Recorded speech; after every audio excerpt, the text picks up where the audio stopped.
गांधी जी, प्रियंका गांधी जी और इस मंच पे बैठे हुए हमारे पार्टी के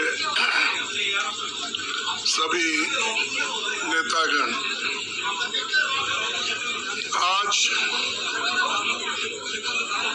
जो देश में चुनाव के रिजल्ट आए हैं, ये मैं तो पहले कहूंगा, ये जो रिजल्ट है जनता की रिजल्ट है और ये जनता की जीत है और लोकतंत्र की जीत है। हम पहले से यही कह रहे थे कि ये लड़ाई हमारी मोदी वर्सेस जनता है, लोग हैं। तो 18वीं लोकसभा के चुनाव में हम विनम्रता से जनमत को स्वीकार करते हैं। इस बार जनता ने किसी एक दल को पूर्ण बहुमत नहीं दिया, खासकर सत्ताधारी दल भाजपा ने एक व्यक्ति, एक चेहरे के नाम पर वोट मांगा। अब ये स्पष्ट हो गया है कि ये मैंडेट मोदी जी के खिलाफ गया है। ये उनकी राजनीतिक और नैतिक हार है। जो व्यक्ति बार बार अपने नाम से ही हर जगह वोट मांगते थे, उनकी ये बहुत बड़ी हार है और नैतिक दृष्टि से ये तो उनको बहुत बड़ा नुकसान हुआ है। आप जानते हैं कि कांग्रेस पार्टी और हमारे इंडिया गठबंधन से बहुत प्रतिकूल माहौल में चुनाव लड़ा। सरकारी मशीनरी ने कदम कदम पर अवरोध डाला, बैंक खाते सीज करने से लेकर तमाम नेताओं के खिलाफ अभियान चलाया। फिर भी शुरू से आखिर तक कांग्रेस पार्टी का कैंपेन सकारात्मक था, पॉजिटिव था। हमने महंगाई, बेरोजगारी, किसानों और मजदूरों की बदहाली और संविधान संस्थाओं का दुरुपयोग जैसे विषयों को केंद्रीय मुद्दा बनाकर हम जनता के सामने गए थे। इन मुद्दों पर बड़ी संख्या में लोग हमसे जुड़े, हमारा समर्थन किया। प्रधानमंत्री ने जिस तरह का कैंपेन किया, वो इतिहास में लंबे समय तक याद रखा जाएगा। कांग्रेस के घोषणा पत्र के बारे में मोदी जी ने जो झूठ फैलाया, जनता ने उसे समझ लिया।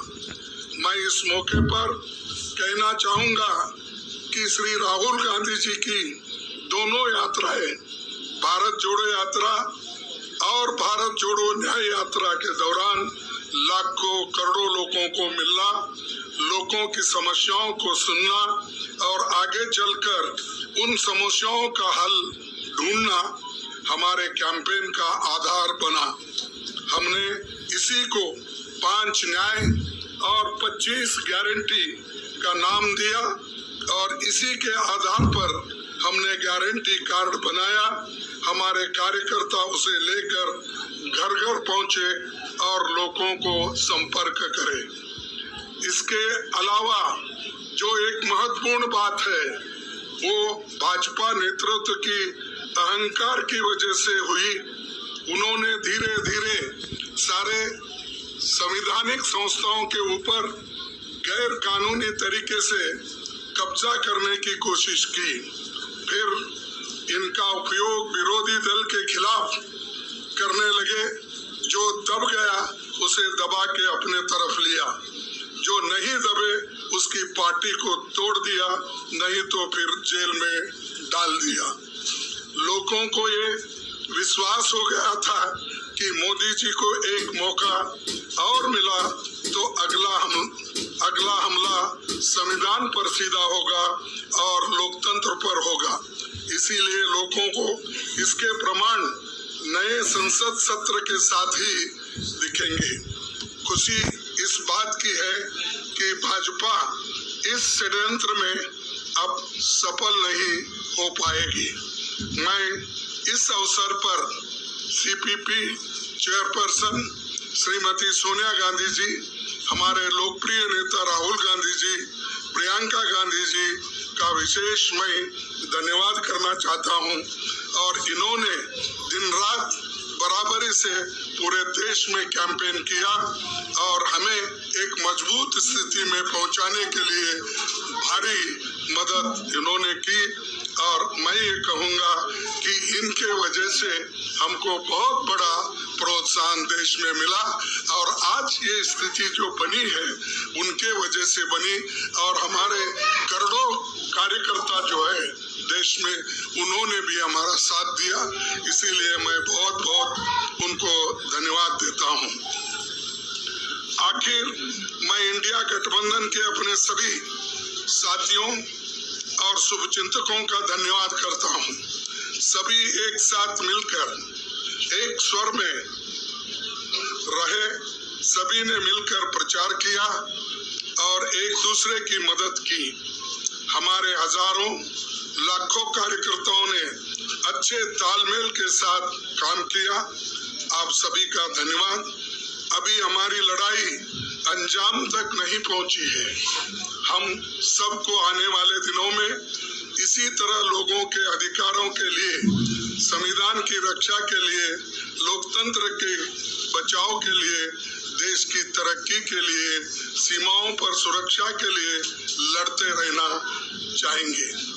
हमें सुनिश्चित करना होगा कि संसद सुचारू रूप से चले, विपक्ष के मुद्दों को प्राथमिकता मिले, संसद में उन पर बहस हो। आने वाले दिन महत्वपूर्ण होंगे। हम आपसे बात करेंगे जब कभी भी मौका मिले।